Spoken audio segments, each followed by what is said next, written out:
Adding two instances of the numerical value of 2 to each other produces the sum of 4. Subtracting 1 from this sum results in the number 3. I have just demonstrated an example of the study of numbers done in a speedy fashion.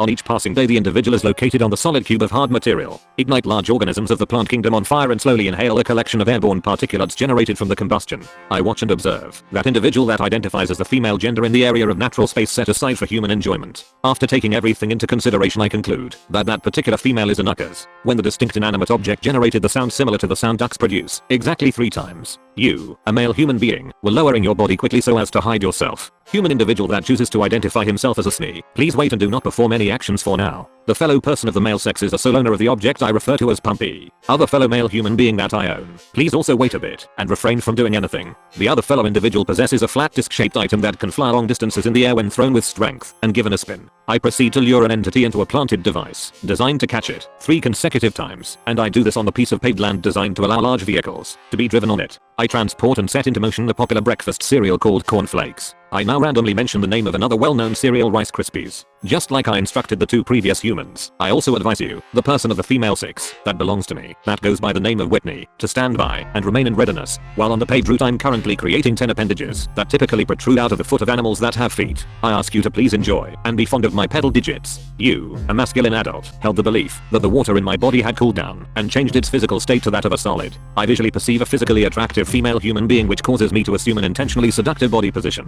If the said female human is not situated on the thing, then I quickly leave the premises, as if I turned into an apparition of a dead person that can appear in the world of the living.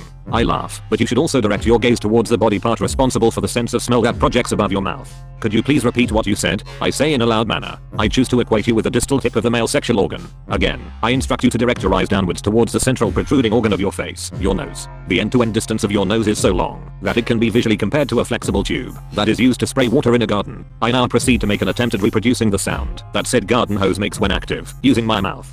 I ask you to confirm whether you have in fact succeeded in attaining me. I try to imitate the sound of a sudden gaseous expansion usually caused by a bomb. The human person is planning to return back to his internal location. Could you please divulge your honest opinion on whether you do look on with favor to that? Also, could you please declare whether your bodily senses are perceiving that? I proclaim that you have in fact done already known all along. I'm visually discerning that your superficial muscles are shaking uncontrollably, as if you are frightened. Please do not react in fear, as if you have just witnessed an unexpected event. Fellow male member of the Homo sapiens species, you are currently guaranteed to be safe from any harm, the fact of which is typically referred to as being protected. But I also like to add another ed syllable at the end of this word. Affirmative. I now proceed to mimic the sound produced in a violent explosion. I present the suggestion that both you and I should depart from the place we are currently residing in.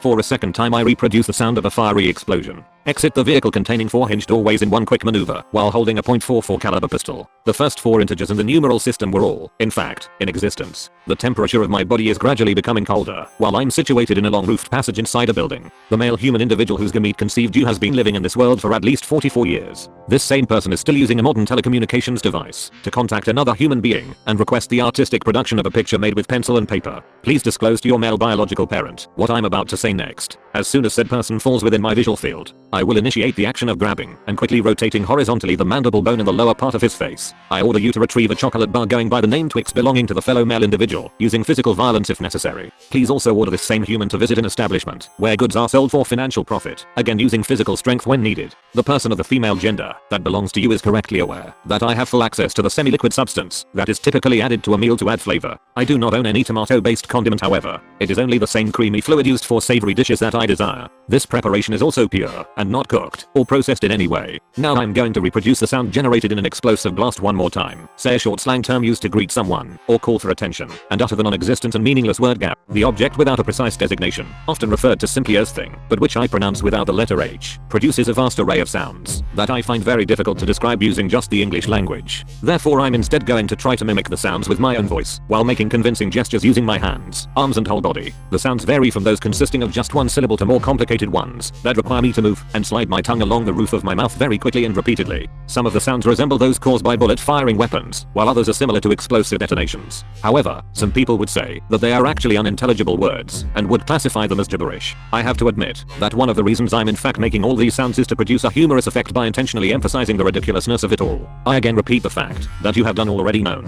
As a unique individual I choose to identify myself using the name Big Shack. Now I proceed to utter multiple monosyllables that start with the letter Y. I'd like to inform you that there is a process of rapid oxidation of flammable material underway right now, which is releasing a significant amount of heat and light. This is happening in the small compartment we are currently inside, and I choose to inform you of this exactly 3 times. Could you confirm, if you do in fact acquire me, the male individual belonging to the Homo sapiens species has a temperature value which is not so high that it would cause him discomfort? I explain this fact to the fellow female person by saying the male human does not in fact have a high degree of heat. Again, I repeat the same thing to the same female. The individual of the male sex is not perceiving a sensation of great bodily heat. The human being identifying herself as the female gender requested me to remove my thick outer garment from my body. I replied to her by saying, informal term that literally means a very young toddler, but is typically used to describe a good-looking female human person. The male individual is in fact not feeling as if his internal body temperature has a significantly high value. I then proceed to shout the human being of the male sex cannot ever have a high enough temperature that could cause a sensation similar to that of burning, not now or any other time in the future. I will now say the formal term that describes the bodily process wherein fluid is produced by sweat glands and the skin of most mammals, and is then left to evaporate, with the result of heat being dissipated off the animal's body. I have also decided to add the slang term ting right after. Next, I will mention the name of the brand Lynx that, among other products, manufacture several types of deodorants which are used to cut down on the unpleasant body odors that can be caused by excessive sweating. I will also say the English word that describes a change which is a result of a previously performed action.